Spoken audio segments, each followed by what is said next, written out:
So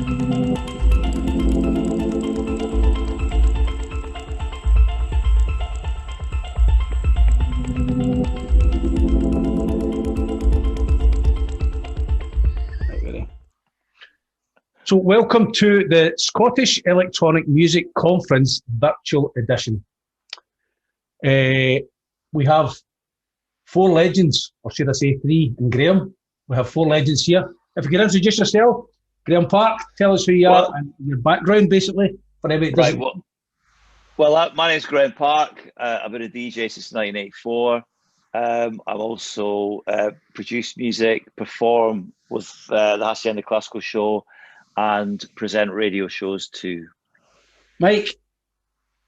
Yeah, I'm Mike Grieve. Started DJing and running clubs in 1985 in Aberdeen. Opened my own nightclub, Fever, in Aberdeen in 1989, and then moved to Glasgow in the early 90s, where I've been running the sub club ever since. The famous sub club. Huggy? That's Huggy. I've not DJed as long as these boys, but been around since about 1990. So DJ, producer, club promoter, radio presenter, and now on the other side of the fence, sort of venue management and event management. So I'm sort of the host for today. I'm Jon Mancini and been DJ since 1988 and probably best known for part of the Colours and Street Rave setup.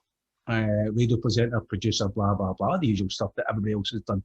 So basically, I've been asked, this is the history of electronic music in Scotland. And we've got a lot of questions here that we'll get through. Where is the questions? Send them.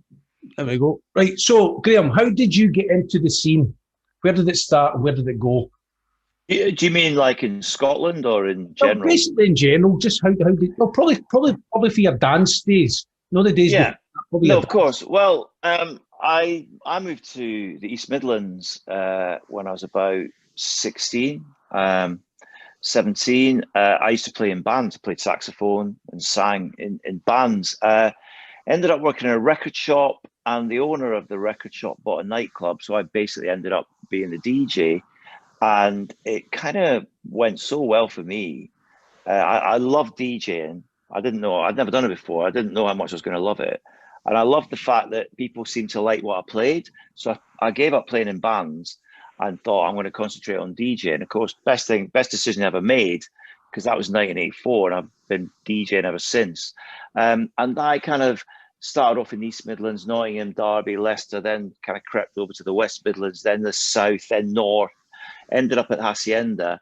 But it wasn't until 1989 when Mike got in touch and got me up to DJ at Fever in Aberdeen. And of course, people just assumed I was from Manchester because when I was a Hacienda DJ. When they realised I was actually from Aberdeen, that kind of was the start of a long-standing relationship with Fever, but also with Mike. And over the past 30 years, I've DJed all over Scotland at regular intervals, and well, obviously apart from the past 18 months, but fingers crossed, I'm hoping to get up in Scotland soon. And of course, you mentioned Street Rave and you mentioned Colours, and I've done lots of work with you guys as well. Just Joe, you're talking about the merchandise. Would you like to explain what actually that is? Well, this is right. That's my logo, which if you go to my website, you can buy a variety of different T-shirts with my logo on. But this is a special limited edition GP Smiley Dandy T-shirt, and it's a homage to the greatest Scottish football club there ever was, Aberdeen Football Club, the most successful European football club as well. In fact, just to reiterate that, the only Scottish club to win more than one European trophy. So that's what this is. This could be a long day. Shameless plug for the merchandise there. Absolutely shameless. Yeah, shameless plug. You did invite me in there, but shameless plug aside, absolute fact about Aberdeen being the most successful club in Europe. Anyway, Mike, where does your roots start? Where does that start? The dance scene. I was hoping you were going to ask me about Aberdeen Football Club again, and we could have kept that theme going all the way through this. I take it you're an Aberdeen supporter as well. I've been an Aberdeen supporter all my life because poor you. Poor me, not at all. And listen, that was one of the wonders of my life. Actually, was living in Aberdeen in the early 80s, having moved up there from Glasgow in the late 70s. And you know, living there right through the era where Aberdeen dominated football was incredible. You know, the European. You know, I didn't get to the final because I was well warned that if I got that boat to Gothenburg, I was going to come back to no job. I was going to get the sack. So I did the next best thing and watched it in the Pataudry Bar. Fantastic. So anyway, about the football, let's get out of the road. Huggy, please don't talk about Hibs. Fucking hell, we'll be here all day, mate. We can't talk that long about Hibs, but never mind. So my days. Sorry, Mike. Can you tell us your roots about your house? Where you progressed? Yeah, the music thing. Sorry to get back to what we're meant to be talking about. Yeah, so you know, mid-80s Aberdeen. You know, been kicking about, going to, you know, whatever alternative music venues were going on in Aberdeen in that period. Along with my very, very good friend Harry, who was also living in Aberdeen at that time, and you know, we were really just bored with what was going on. And Harry actually started a wee club in Aberdeen, a club night in Aberdeen, which I had a loose involvement with. And then he moved back down to Glasgow, and myself and the other guy, Jim Rennie, that we did it with, we started our own club called the Bang Club in a wee venue in the basement of the Metro Hotel in Aberdeen, which subsequently, years after we left, it became the Pelican Club, which lasted for a long, long time in its own right. But we as the Band Club, we took on other venues. We did stuff all-nighters in big venues outside the city. We did the first ever Acid House weekly in Scotland, in a Videoplex venue. And ultimately, we took on our own venue in 1989, the former Gabriel's nightclub, and turned that into Fever, which is where, you know, Graeme appeared on my radar. And like everybody else, I didn't actually realise that Graeme had an Aberdeen connection. But we had Graeme up to play, and that was amazing. And then during the course of our conversation, discovered that we actually went to the same school in Fife, because both of us are actually Fifers, you know? Yes. Well, I'm a Fifer. You were born in Aberdeen, I think, but so I don't actually qualify as an Aberdonian anyway. So you're an import. I'm an import, and I lived most of my life in Glasgow. And to this day in Aberdeen, I'm still that. I don't know how much swearing I'm allowed to do, but you can. I'm still a country Glasgow. In Aberdeen. And then when I came back to Glasgow in the early '90s, ever since then I've been that cunt for Aberdeen. So no beating about the bush here with the swear words. Straight into the C-bomb. Carry on, but you can bleep them out. So so that was really where it all started for me. And Fever coincided with a kind of real lift-off in electronic dance music, house music in particular. And we opened in February 1989, and that summer was the infamous second summer of love, where things just went absolutely insane. And we had an amazing party for about 3 years before I went bankrupt, lost my house, and all the rest of it. Great parties along the way, but it was an expensive. Fever was notorious. It was well known throughout Scotland as one of the originators of the Northeast. It absolutely was, because when Mike picked me up from Aberdeen Airport on that first time, and kind of, we got to know each other. As soon as I walked into the club, though, it was like, oh my God, this is just incredible. Because I played all over England, but I'd never come across anywhere that was had the same kind of insanity that the Hacienda had. And when I say insanity, I mean people totally immersed 100% in everything, the music, the vibe, the drugs, right? And when I walked into the club, it was like, oh my God, this is just incredible. And then met Jackie and I met Harry and did my thing, and everyone just went crazy. And it was like, this is the first of many appearances there. It really was a legendary club. Jackie Morrison you're talking about? Yeah, Jackie Morrison, and as Mike mentioned, Harry as well, who's now at Sub Club. But just great vibe, great venue. I think the venue was part of it as well, because it was quite dark, and it's just amazing. Legendary for a reason. It really was it a case back then that all these small clubs that were popping up, say like you had Yogi in Edinburgh, you had the Sub Club was there, you had Street Rave happening, and then you had some of the Metro, and then you had maybe the Rumble would come along a wee bit a few years later. Was it a case that because of all these wee clubs were few and far between, they were actually all fucking incredible, basically, because of something that came along? Well, I think you're going back to the late 80s and early 90s, there was less clubs, less venues, and less DJs, I suppose. And people travelled, didn't they? People used to travel. People don't really travel now because everything is on their doorstep. And, people from Aberdeen would come to, they'd come to the Hacienda, but they'd also come to, events in Glasgow and Edinburgh, Dundee. Everyone travelled around. And I think you've just mentioned the 4 or 5 main club nights that continue as club brands that have a great reputation for a reason. And that is because they were there at the beginning. They were catering to a need that there was nowhere else offering what those clubs did, just like the Hacienda started off and the Garage in Nottingham. And people came, build it and they will come, as they say. And people did. And those clubs, quite rightly, we talk about them now because, and they're still around now because they really were at the cutting edge of what was going on. Huggy, tell us about your introduction into the club scene. Obviously, tell us about Edinburgh. You're an East Coast boy. So Edinburgh, I mean, I like Aberdeen and Glasgow and a lot of the Scottish cities. There was always little wee pocket parties going on that just grew. And as Mike had mentioned earlier on, the kind of pivotal point being sort of 89, 90, that's, I guess, when the music, what we would class as underground dance music scene really took an explosion. It sort of crossed over at the mainstream in some ways, but it just really sort of was a revolution in terms of dance floors. So I kind of was on the dance floor as a punter through that time, and was sort of finally coerced into DJing. It's maybe sort of 18 months later. But to parallel what the guys were saying, I think what was very unique about Scotland is Scotland's passion, its outgoingness, and the people of Scotland's sort of attitude to embrace things and get things going. And I think that's probably why we had a real strong scene, and with a lot of strong characters and DJs in the scene, because they just embraced it to a maximum level. In terms of Edinburgh, we had, obviously the likes of Pure,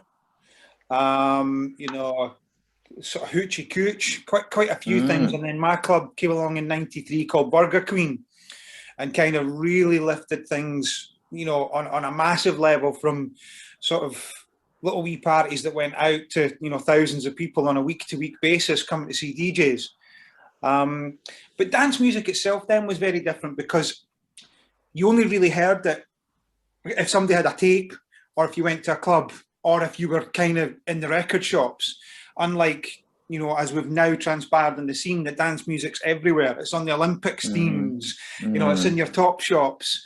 It's everywhere. I think back in those days, the music was so exclusive that you'd maybe hear one record that would encapsulate you and you would love it. And if you didn't know what it was, you wouldn't hear it again for another 3 months. Exactly. So that was something that was very pivotal in the explosion of the dance scene. And I still think today Scotland is at the forefront. We've got a lot of great Scottish artists. Certainly the vibe in Scotland certainly hasn't changed. When we go out, we go out. It's not just sort of a part of the routine. When we go out, we go out. And I think that's what makes Scottish dance music very special. And I think that makes our DJs, producers, promoters, very, very different characters. But I think those roots were formed, late 80s, early 90s, and we can see that today with the fact that these great leaders and inspirers are still here at the forefront.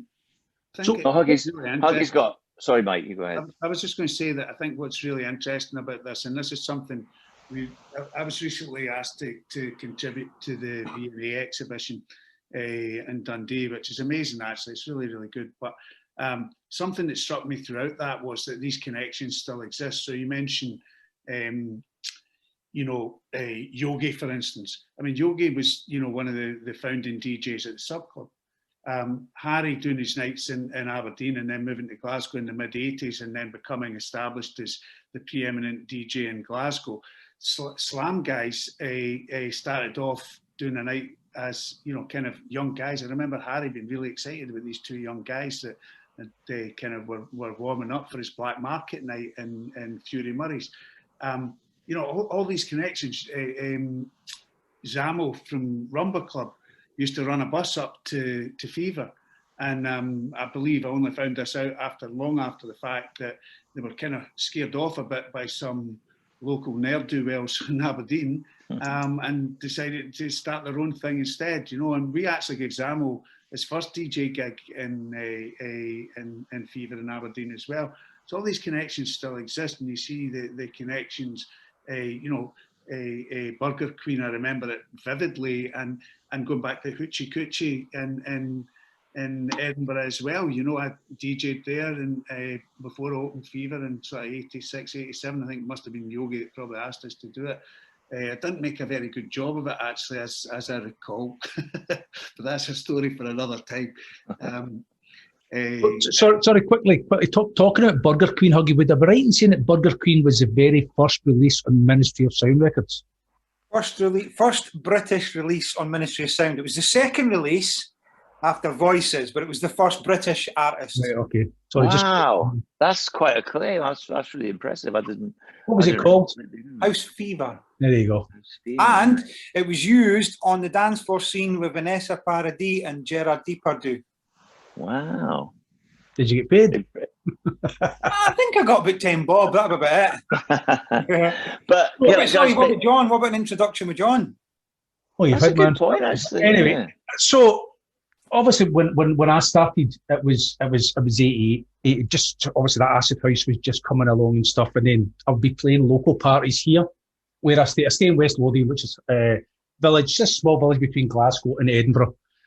But I was one of these punters who would travel around the country, going to these places, which is, it was a small scene, but you'd say, this week we're going to Aberdeen, this week we're going to Dumfries, whatever was on, whatever these parties were, with the Duck Box, what was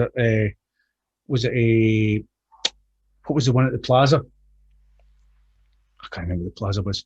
And then obviously Street Rave came along. So I went to Street Rave first as a punter, very first one, and I got an introduction to the famous Ricky McGowan, we well know. And actually Graeme played at the very first one. Graeme and Mike played, because it was Ricky and Jamsy had obviously started Street Rave, and they had seen everything else. I think they'd been to Hacienda, and they said, we need these guys. These guys were coming through as the main guys.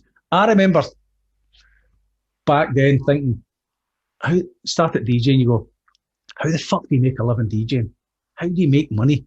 And I don't know why this, but I'd heard Graeme Park gets paid 700 quid a week. I'm like, fuck off. How do you get paid 700 quid a week for playing records? I don't know where that figure, one of those urban myths, I don't even know. What did you get paid? Was this in 1988? 88, 89. No, it was more than that. Oh, there you go. No, but it only just started to go, because when I started in 1984 at the garage in Nottingham, I swear it was 25 quid, but within a year it was 50 quid, and within another year it was £500, because people did realise, or the club realised that people were coming because I was there, and that's when I was able to go, well, this other club, there's a guy called James Bailey, which some of you might know, and he wants me to leave the garage and go, oh no, we're not having that. And then when I started the Hacienda, that's when things went up. But yeah, you could make a living out of it, and I have done for 30 odd years. At that particular time, it was really unheard of. That was in my experience. So I collected records, always collected records, and then for the second gig that Ricky done at Street Rave down there, it was called West Coast Jam. It was at the Air Pavilion, and I got a shot because I ran a bus, because I think he was trying to pump some wee bird that I knew at the time.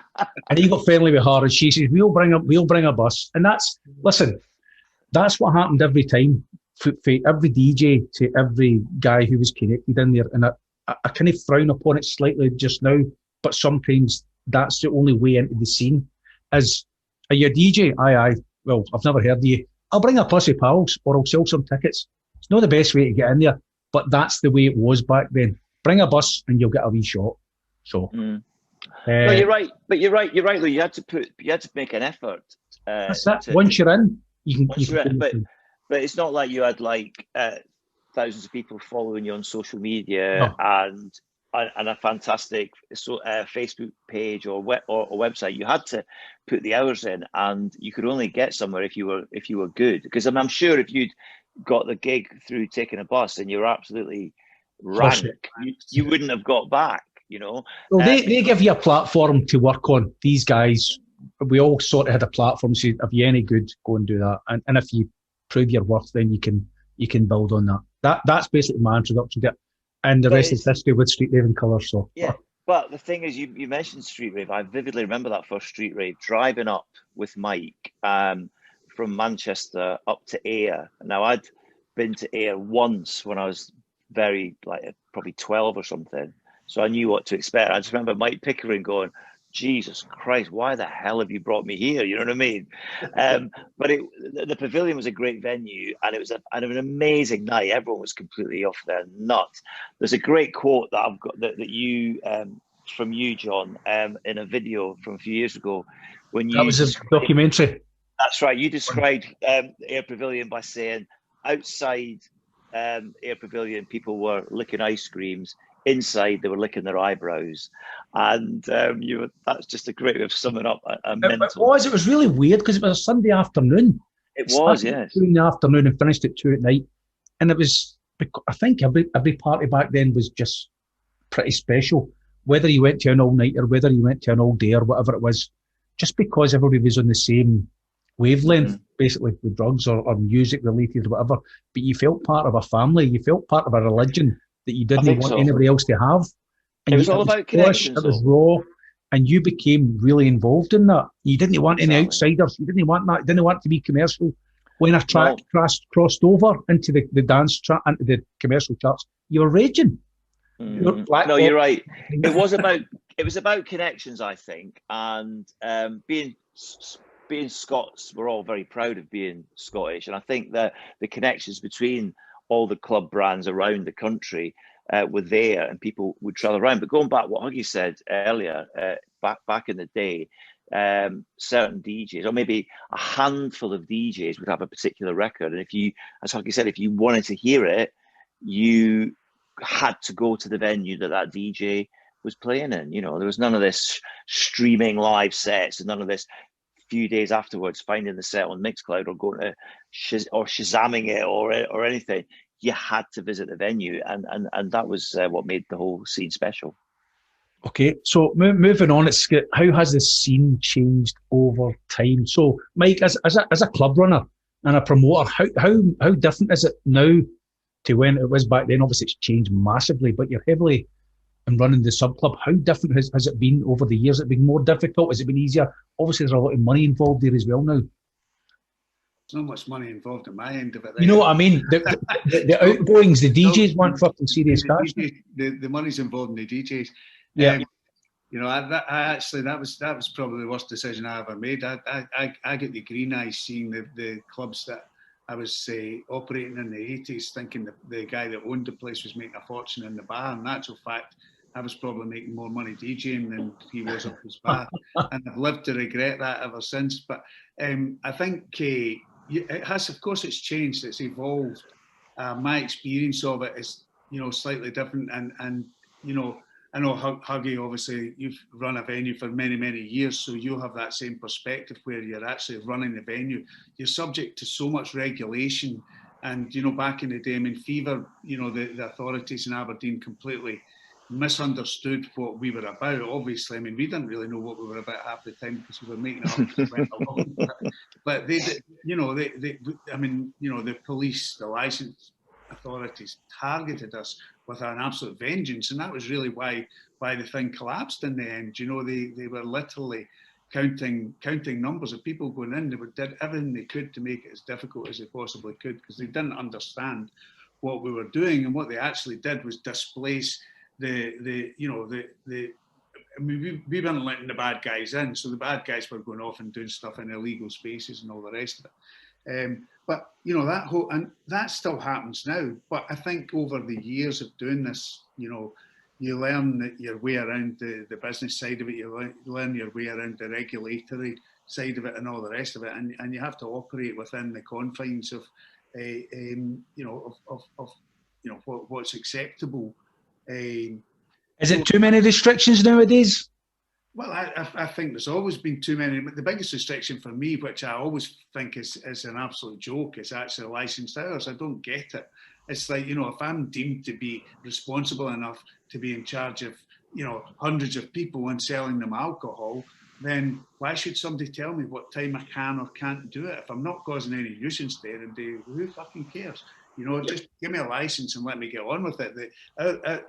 We'll decide. We know when our punters want to be in a club or not, and I just don't get this. It's a very British thing, a Scottish thing, Absolutely.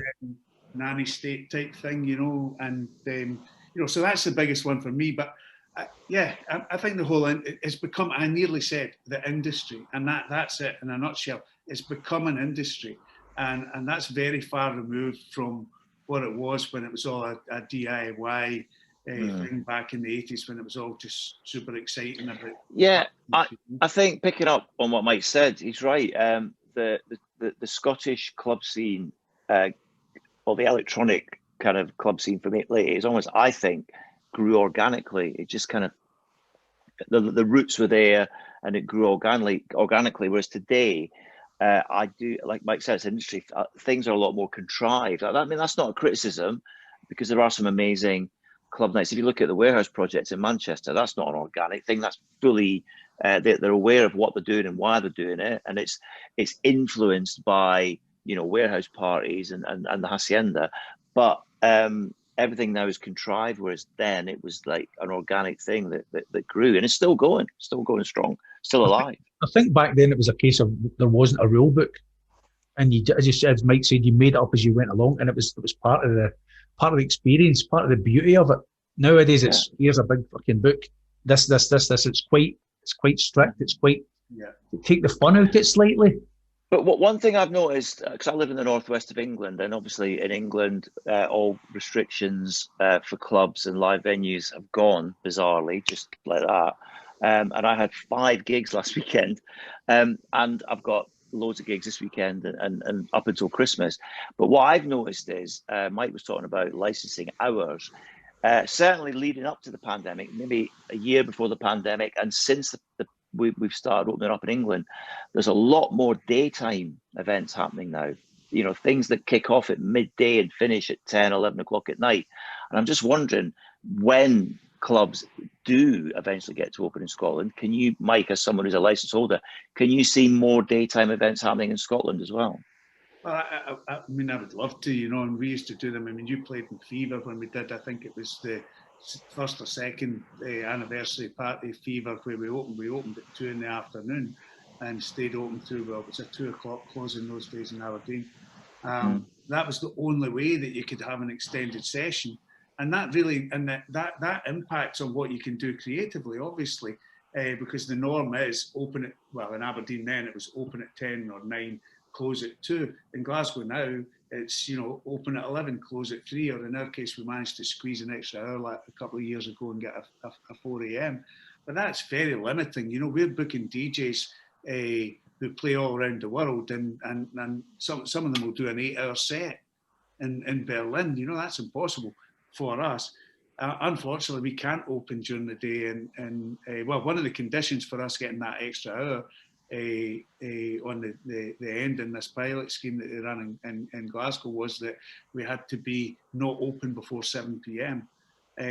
So in order to qualify for that, we had to commit to not open. Previously, our license was from 5 PM or something, but we are actually restricted by noise issues within our building. That we've got, believe it or not, above us there's an amusement arcade with a bingo in it, and the old dears that play the bingo kick right off if they hear electronic beats, So the guy who operates it just goes straight to environmental health every time. So anytime we've tried to do anything whilst he's open, we get a visit from environmental health. So, there's these kind of bizarre things go on. It's just like, but I would love to do that. The All Dare thing was great. And we used to do all-nighters up in Aberdeen. We had to actually go out with the city boundaries because the licence board for Kincardineshire, which was based in Stonehaven, was more, they would let us have a licence at venues until 4 or 5 a.m, whereas Aberdeen was strictly 2 a.m. And I actually remember being told by the police before we opened Fever, when we were applying for the licence for Fever, didn't think you're going to get opening past 2 o'clock in Aberdeen. I didn't ken why anybody wants to be out after midnight anyway. And that was the licensing police that said that. Okay, what's the licensing in Edinburgh like? What hours has your club got, the Liquid Room? So I think we're the same. I think the Scottish licensing is all very, very similar. We've got a 3 a.m. licence, and you can add an extension if you want. I mean, going on what the back and Mike says there, I mean, the licensing is dictated by councillors. They're dictated by a panel that is, you know, predominantly people that don't understand the music scene. I mean, without going into too much details with regards to that as well, is that, you know, we live in a new society where people work shifts.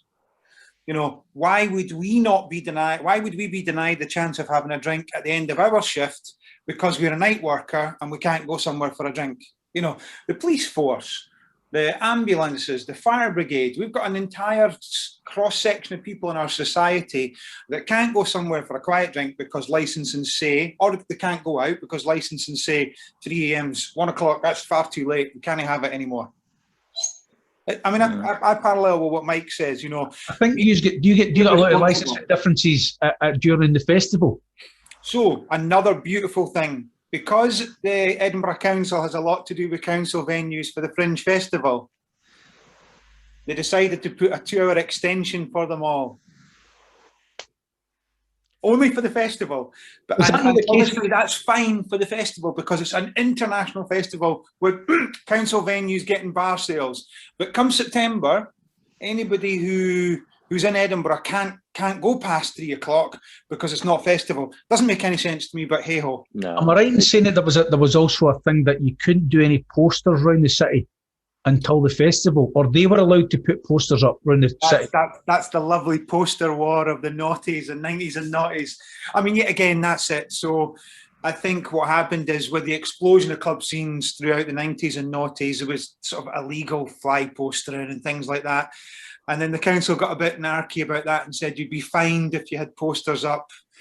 And then all of a sudden the festival comes along and there's 2 million posters everywhere. So I think yet again that it's double standards when it suits them.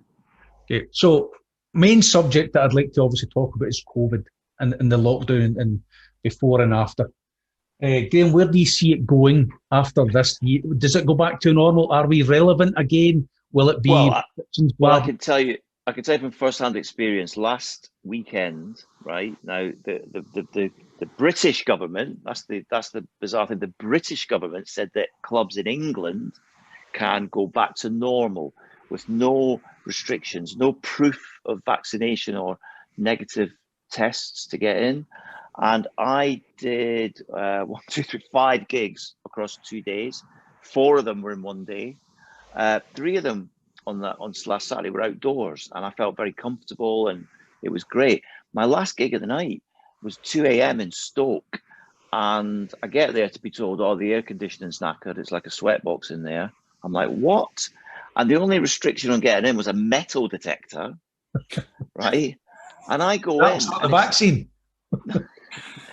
And it's like nobody seemed to be aware of the fact that there's still a pandemic and COVID is still out there. I just step in the door and it's like, hey, Parky, can we get a selfie? Sweaty arms around me, sweatiness everywhere. And I mean, it was a great gig and it was fantastic to see a packed dance floor, people screaming and shouting, hands in the air. It was honestly, it was like brilliant. The last 16 months hasn't happened. That's what it felt like. But I was personally, throughout this whole thing, underneath the decks, constantly sanitizing my hands and constantly trying to keep back from people. It was just odd. And I hope, and I'm sure Michael and Huggy will be the same, that the clubs can open again soon in Scotland. But I just find it bizarre that, in England anyway, it's like, yeah, off you go, back to normal. Be interesting to see what the figures are like, you know, the statistics about cases, etc., in 7 days' time, because there is that delay, isn't there? I think, but if Saturday's anything to go by, I was in Oldham, Sheffield, Chorley. I did a private event in Cheshire, and then finished off in Stoke. Everybody was completely back to where they were, just picking off where they left off on a dance floor in March 2020, just going for it, enjoying it, loving it. Maybe I was just alone. Huggy, where do you see it going? Well, it's very interesting because I think I think since COVID has happened, I think we've got a country, not a country, but a society split, absolutely split down the middle. And let's not sit here and pretend that through lockdown there wasn't any parties. You know, there was house parties going on, there was illegal raves going on, there was a whole lot going on. And I think there's a younger generation, maybe Graeme now, seeing what's happened in England and seeing the way things are, who have maybe a carefree attitude, and who will where the scene will go back to what it was. But then I think there's another part of the population that are going to be a wee bit cautious, going to be a wee bit worried when things open up. And, you know, I think for a good year, it's going to be a bit fraction. It's going to be a bit strange. You know, we touched base on earlier on with the daytime parties and other things. You know, I think the opportunity will be now there for daytime parties and for things to go on in a safer environment, because we've been restricted, because we've been told you can't go here, you can't do this. You know, here's the great Scottish law that you couldn't have background music, because background music was going to make people talk louder and spread bugs. So I think in Scotland, certainly alone, we will see a variety of events. And I think when it opens up, we will see a split society. The younger generation will be super excited, and it'll be just as before.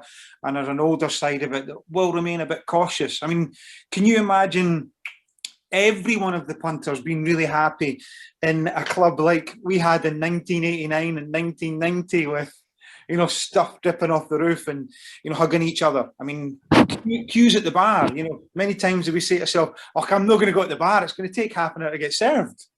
So I think we'll see a massive variety of setups and a massive variety of choice. Mike, you've been hugely vocal during this. I've seen you numerous times on TV and blah, blah, blah, whatever. You're very vocal during this. What's your thoughts on how we've been treated and where does it seem the scene go? First of all, I've been trying my very best to stay out of the TV and radio over the last month or two and let somebody else have a go, because I did feel I was starting to sound like a broken record. And also, you know, the reason that you know, people obviously news channels gravitate towards the sub club, but also because I chair the Nighttime Industry Association in Scotland, I felt as if I was just maybe becoming a bit too synonymous with it. So I have been pushing it to other people to kind of pick up the press angle. I thought you were great, mate. I thought you were great. Thanks very much. No, here, Mike, you've been fantastic.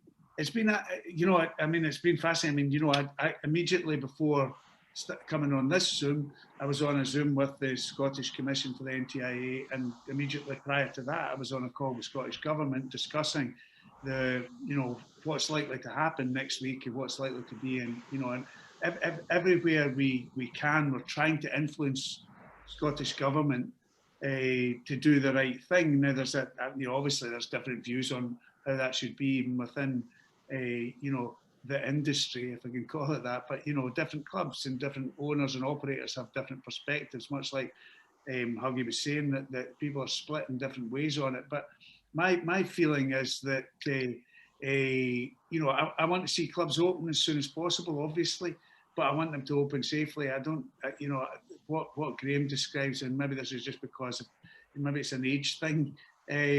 I would feel as uncomfortable as Graeme described if I was. Yeah, it was, honestly, I didn't expect that at all.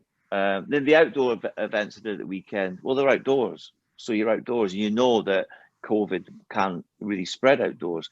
But that, honestly, the club in Stoke, to be told the air conditioning was broken, I walked in, it was immediately hitting a wall of steamy sweat. My glasses steamed up. And it was a very young crowd, though. It was a very young crowd.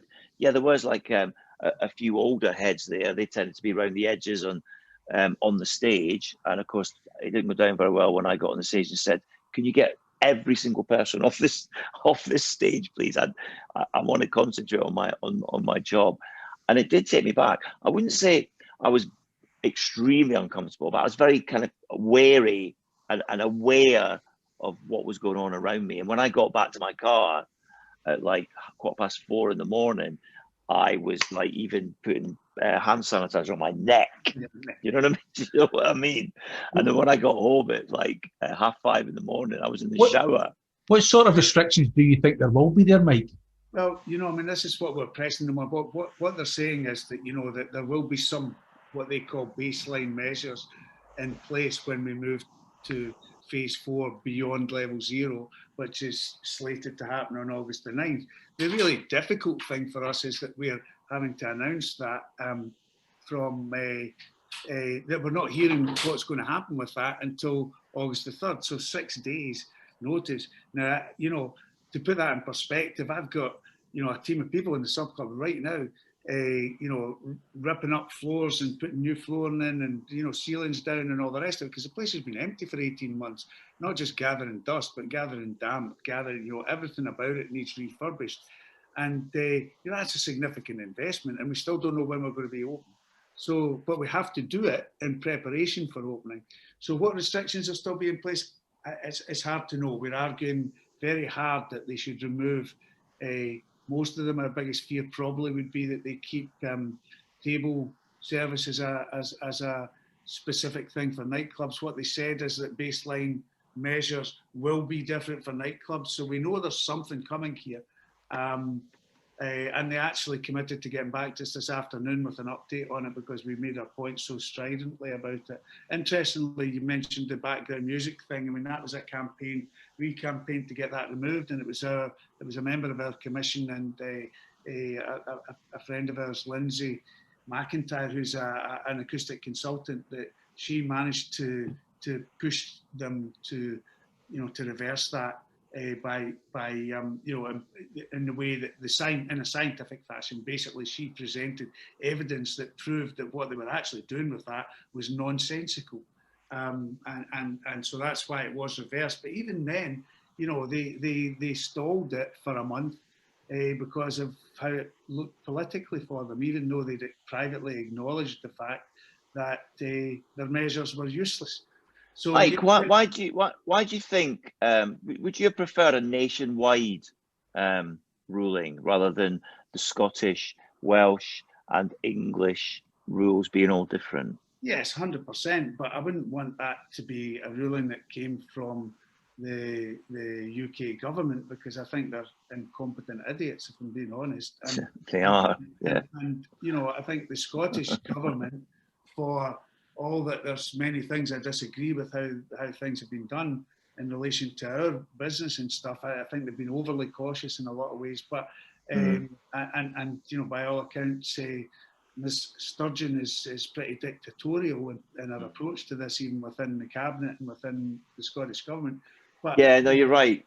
It's one extreme. It's two different extremes. Surely, I bet there'd be some middle ground that would be perfect, wouldn't there? It's the squeezing of it, and in fairness, I think Scottish governments had it difficult because they can't afford to become completely disconnected from what the UK government's doing. So if Scottish government was to say, well, we don't agree with that and we're going to go 6 months behind you, there would be absolute outrage from the public.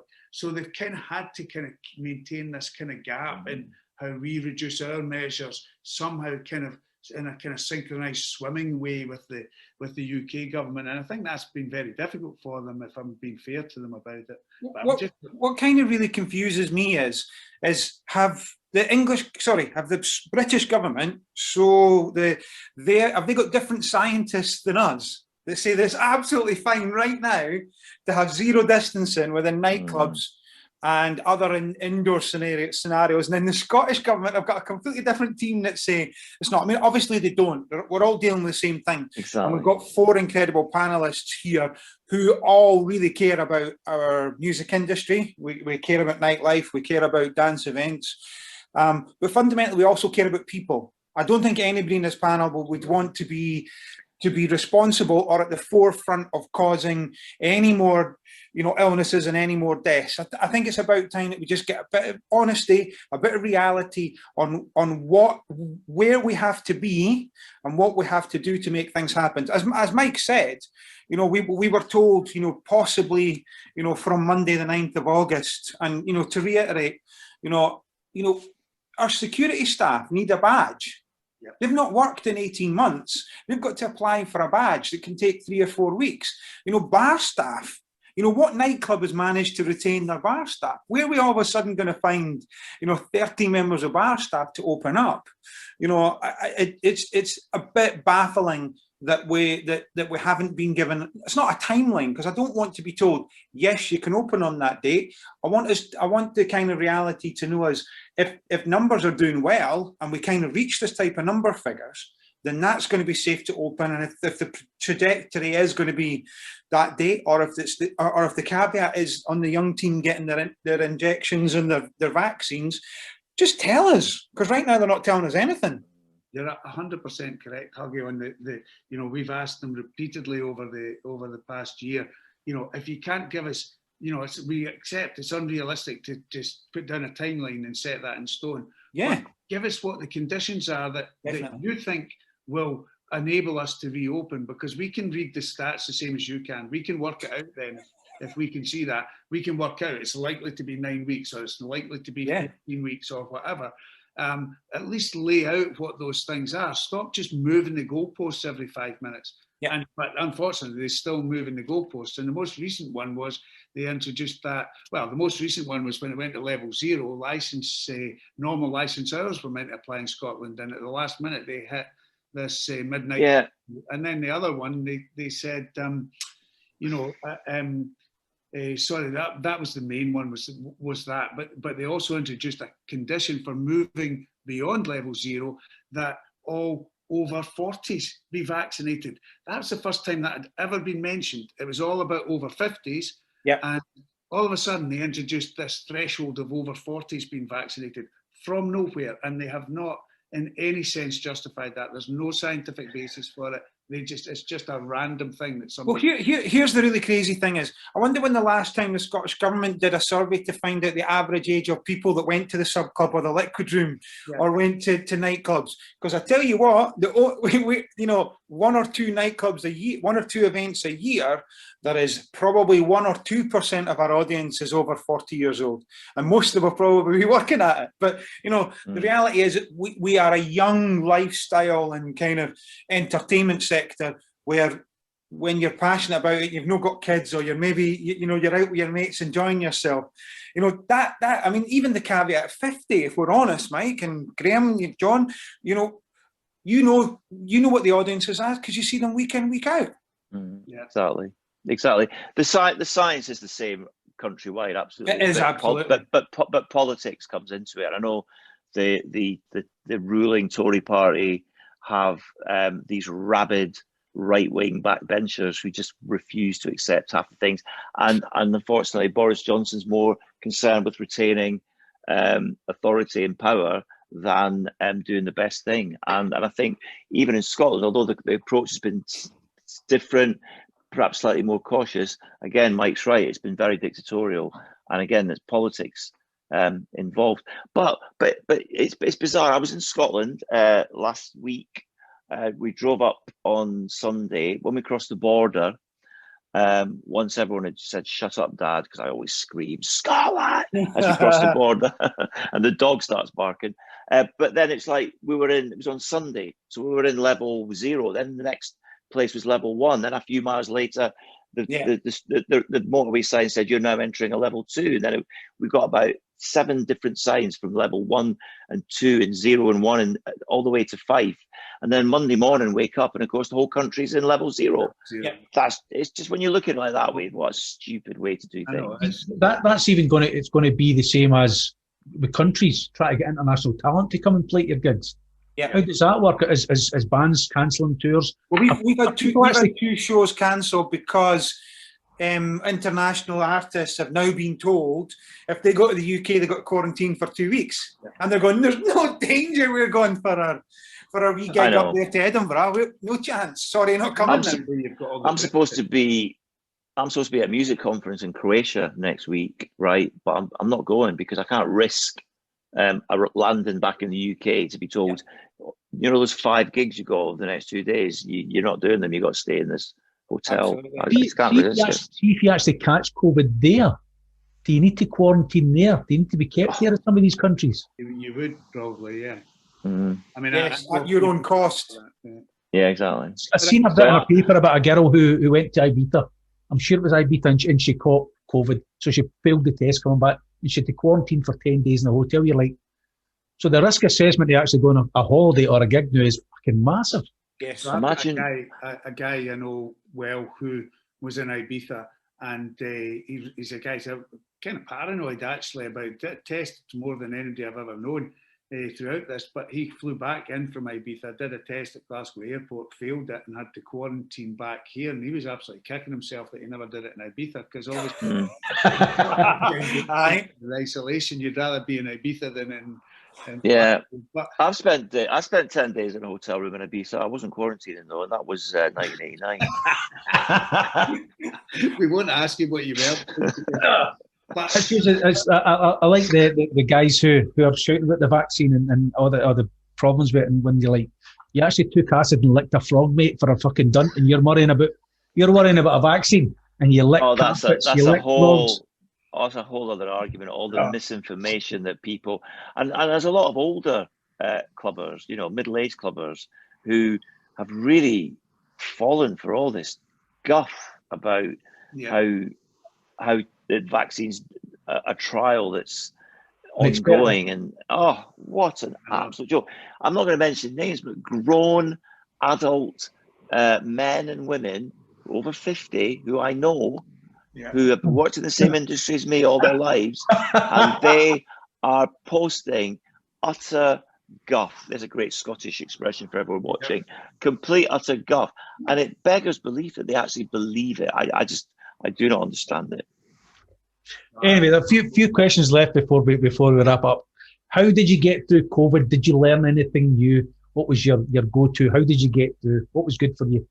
Well, I'm personally always always been a glass half full person.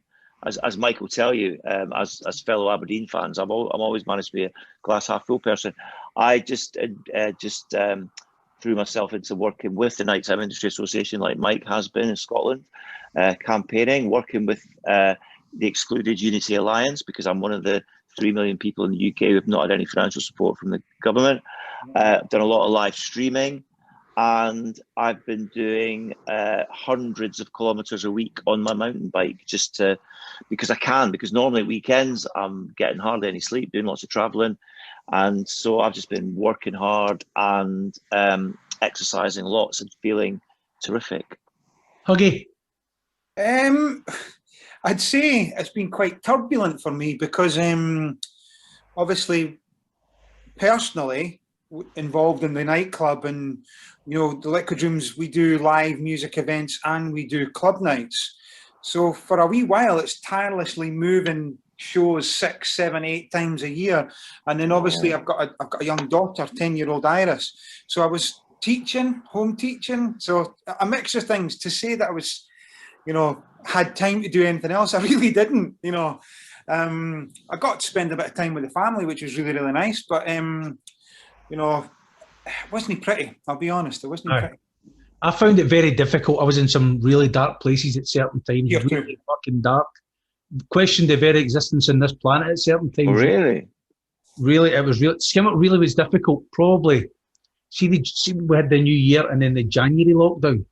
Yeah, that was January's the worst fucking month on the planet, and you just go, it's just you're off, you're finished now in January, because we had no.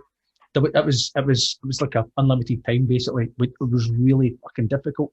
Yeah. Really I think difficult. all of us here have got such a passion in music, and on the live side of it, you know, I know Jon and Graeme, you've done loads and loads of streams and things like that, but you cannot replace the fact that you've got in your head, I'm going to put these 2 records together, or I'm going to do this, I'm going to put that there. you cannot remove that internal desire to be able to do that, and just to be told, couldn't do it, it's not going to happen. And we don't even know when you can do that again. John, I mean, I was in some bad places just not knowing what is going to happen. So, for us now, with the light at the end of the tunnel, there's a bit more confidence, but just to be told, just not to have that release is ridiculous. See, to have that thing that you've done for over 30 years, weekends away, much as somebody, it's a real shift doing these weekends away, but to have that taken away from you, that's all you know. See, remember that, what was that? What was it? You retrained for jobs. Remember that? That fighting. Fucking couldn't believe that shit. Yep. Your retraining just doesn't know it yet. Holy, what a boot that was. Can I just give you all a heads up? John, you said 30 years of you're used to bizarre hours of traveling at the weekend. And I think I've always had two body clocks, a Monday to Friday body clock and a weekend body clock. Yes. Well, last Friday and Saturday, Jesus Christ, I was absolutely wasted on Sunday rather. I didn't drink, I drove myself, and I was absolutely exhausted. So it's going to take a while, everyone, because we're not getting younger. It's going to trust me, it's going to take a while to get back in that groove. Right, COVID. Well, my experience has been, bizarre. Obviously I've had, actually, John, what you were saying about January resonates with, I think, everybody. I know so many people that really struggled at that time in particular. And that was because of that lockdown being reimposed just before Christmas. Christmas, there's activity going on, everybody's celebrating something. And then you get into January and it was like this bleak period where reality hit. But, for me personally, through the whole thing, I've been working all the time on a lot of stuff with NTIA has been really all consuming for me. But, we had I spent the first period of this fighting with the HMRC because they denied us a furlough for our staff, which was an outrageous thing. We still haven't had it. And then we did a crowdfunder for the sub club, which was great. By the way, that crowdfunder was exceptional to watch. The people just showing love. This Absolutely. is sub clubs on a bit of bother, and everybody just went, we need to get behind this. It was magical to watch. And do you know something? It is absolutely the case that saved the sub club, because we would unquestionably be shut now if it wasn't for that crowdfunder, because we still never got that furlough. We did keep all the staff on. We were able to keep them on board because of the crowdfunder, and then we managed to get them on furlough. And the second phase of it, which is really ironic because it's the same staff, just 6-7 months later, exactly the same staff that qualified for it, that we were told didn't qualify the first time round, which is just outrageous. But anyway, that's where we are. So that was the first part of it, was fighting that. The second part of it has been very wrapped up in NTIA stuff. I suppose the third phase for me would be, working towards hopefully getting the club back open, which we're doing at the moment. And we also have this really amazing roof space at our office building, which we've managed to get licensed. So it took us a year to get the thing licensed, but we've got that license. So we've got a kind of pop-up bar restaurant thing going there, which we haven't pushed it out to the general public yet, but it's been busy the last 3 weekends just with friends and family and stuff, and it's great. So that's been my experience. Like everybody else, nice to spend maybe a wee bit more time with family. I've got a 20-year-old son and a 27-year-old daughter, whose own circumstances have been impacted by it quite a lot in terms of their education or their new career. I think everybody's had a hit from it. The people I feel worst for are absolutely unquestionably the young team. Yeah, agreed.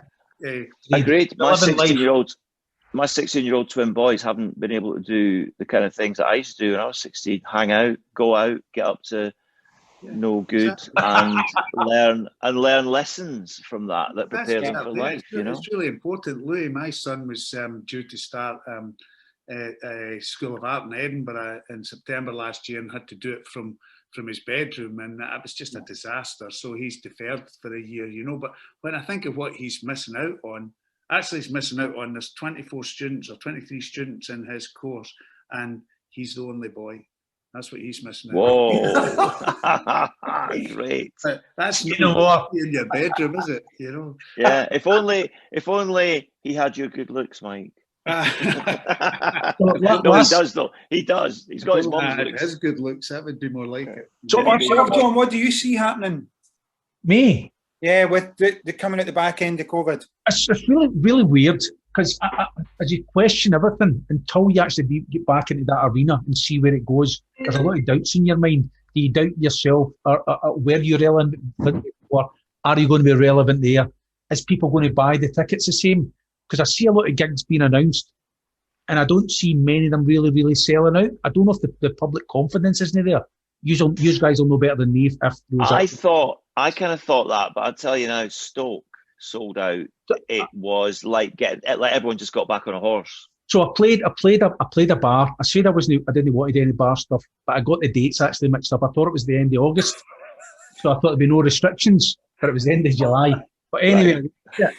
And I sort of understood why it wouldn't like a full on reopening, because everybody was said, Graeme, they were fucking come here, and it was warm, it was sweaty, and I goes like, see if one person's got COVID in here. I think but it was fine, and it was a bit nuts. The bouncers were fighting a losing battle with the people trying to sit down. It sold it. I think the events up here in Scotland are maybe a wee bit slow, just for the simple reason that we haven't been given any guidelines. We haven't been given given any direction. Say yes, it will happen roughly in August. Might not. But we were told we'd get news on July 19th. It didn't happen. But I tell you what's really interesting and probably good that we've got such a mature panel here. Mature. If we look at the reaction to music recently, with the reaction to streams, the reaction to live events, it's almost as if people who have a lot of experience have done really, really well. And it just goes to show that the quality and the cream's at the top there. Do you know? Yeah. Can I on that note, the question here is, the question is, who are the Scottish artists that are coming through that you rate for future now? Who's the young guys that are doing it? Mike, you're obviously doing something. I mean this. It's actually a really pertinent question because we've been shut for a year and a half. I haven't a clue because these things change so fast. I mean, you think 3 or 4 years ago, the young ones that were coming through at that time, Hector, for example, Dennis Sota. Aye. I mean, Jasper. Well, Jasper as well, but I mean, but these were the young guys coming through. They were a young team. Yeah, but Dennis Sota's absolutely massive now. Aye. So 3 years ago, we nominated him for the emerging talent at the Nordoff Robbins, the Scottish Music Awards, and 3 years down the line, I mean, he's huge, and so I don't know, 1 year to the next, somebody that was. If we'd been open a year and a half ago, I've no doubt that I would have heard somebody that I'd be thinking now they're ready to really launch. Absolutely, I agree. That she's not like dance or electronic music, but there's a Scottish singer-songwriter called Kitty, who I think is absolutely fantastic.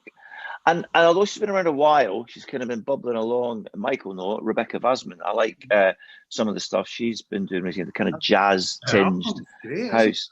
It's really good. But Mike mentioned the Nordoff Robbins Scottish Music Awards, and for the first time in decades, I won an award, and it was the Scottish Music Awards, but I couldn't bloody go and collect it or perform at it because it was all online. I know. But imagine, imagine the irony of that I would have been presenting Graeme with that award. It didn't happen. Can you imagine the Aberdeen banter that we would have? I know exactly. Matching red tuxedos.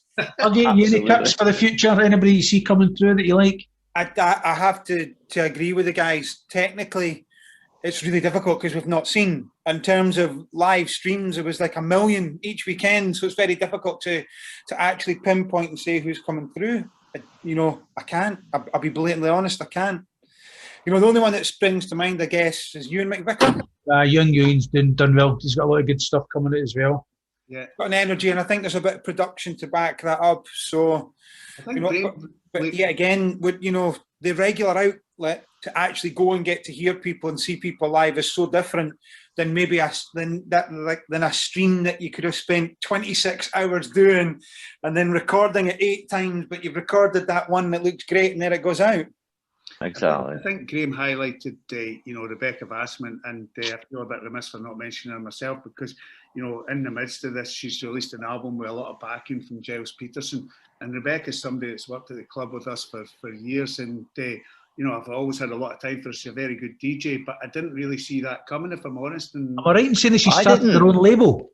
Yeah, so forgive me, Rebecca, if I say that, but I didn't expect that you're Rebecca's first. I recorded a few screens for her, which was quite weird because she had this jazz guy playing the saxophone, and it was like is it called spoken word jazz? Mm-hmm. This girl was doing it, but they all had headphones on. Yeah. I couldn't hear a thing, and this girl was going, blah, blah, blah, I'm going, what the fuck is she saying? but once I got it back, once we videoed it, once we got it back, and it was all mastered and stuff, it sounded absolutely amazing. But I couldn't hear a thing because they all had headphones on. And this girl was quite great to watch. So, well, I mean, Giles Peterson's really championed her, and I think that's been a big help for her as well. But it's great to see. And Giles loves the sub club as well. He always names checks. If I can go back to your last question, actually, John, I think one thing that really stuck out for me personally during the COVID times here is, and this is a positive thing for me personally, was I started listening to Six Music all the time, which I'd never done before. I just didn't have. That's amazing. It's a great station. Great station. I just can't believe that I've not been listening to it for years and years. I mean, I've picked up snippets of it, but it's fantastic. It's everything that music radio should be, in my opinion. It introduces new talent.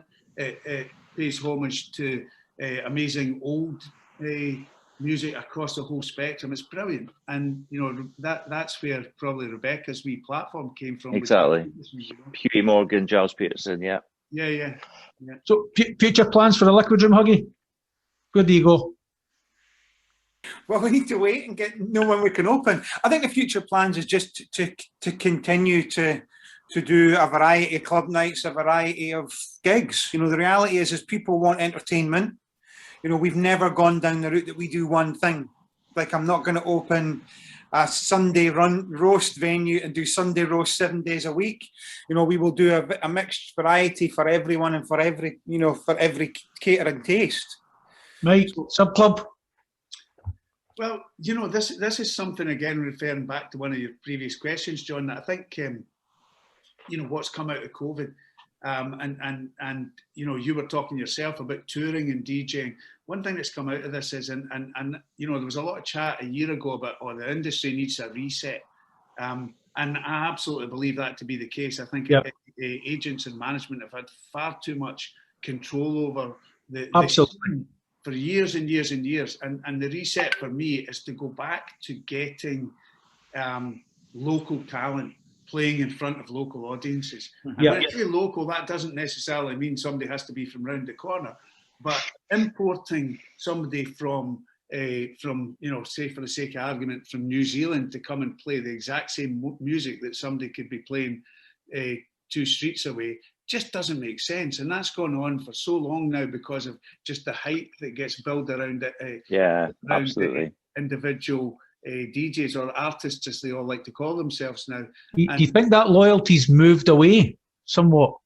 I think it's up to us to rebuild it. That's the thing for me. I think it's really important, and it's a tough thing to do. It's something we've wanted to do for years. We suggested it in Glasgow to other clubs a few years back, that we wanted to run to kind of almost get an agreement between all the clubs in the city centre that for the first 3 months of the year nobody would book foreign talent or something. I don't mean foreign, but international travelling talent.